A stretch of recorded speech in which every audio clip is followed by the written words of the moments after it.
transforming your bedroom to a voice studio. It's advisable to start by removing whatever we don't need from the room before we start adding new stuff. You may not be able to entirely clean the area if it serves as a bedroom, living room, or other function. Anything that can be taken out should be taken out. Good recordings are nearly impossible without acoustic treatment, and many beginners skip this step out of ignorance or a lack of funds, only to regret it later. Your bass traps should be your initial buy. There are two types of absorbers to choose from: porous and resonant absorbers.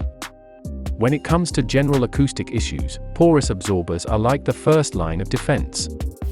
They are highly successful at taming typical problems like as room modes, standing waves, flutter echo, and speaker boundary interference response, and can be built from acoustic foam, fiberglass, or rockwool.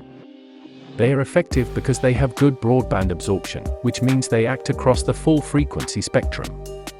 Porous absorbers, despite their adaptability, have one major disadvantage. Unless they are made super thick or spaced far away from the wall, they won't be able to absorb the lowest bass frequencies. The reason for this is that they can only work when a sound wave is at its maximum velocity, which is a quarter wavelength from the wall in your room. Because a 100 Hz wave is 11.3 inch long, its maximum velocity is 2.8 inch away from the wall. Resonant absorbers work in the opposite way of tune traps, focusing on specific problems with bass frequencies while disregarding everything else in the mid-upper range. Because the pressure is most up against the wall where the sound waves meet, resonant absorbers operate best there. This is advantageous because they take up significantly less space in the room. Helmholtz resonators, which absorb bass frequencies through a small port in an airtight cavity, and diaphragmatic absorbers, which neutralize bass frequencies with a vibrating panel or membrane, are the two types you should be familiar with. In most professional studios, porous and diaphragmatic absorbers operate together and simply alter the ratio to achieve the desired acoustics.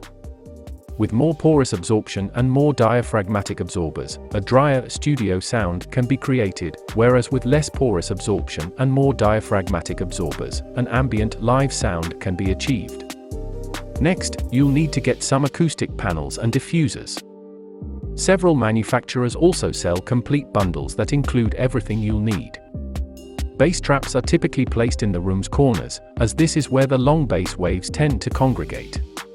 Acoustic panels and diffusers can also be purchased to help balance surface reflections.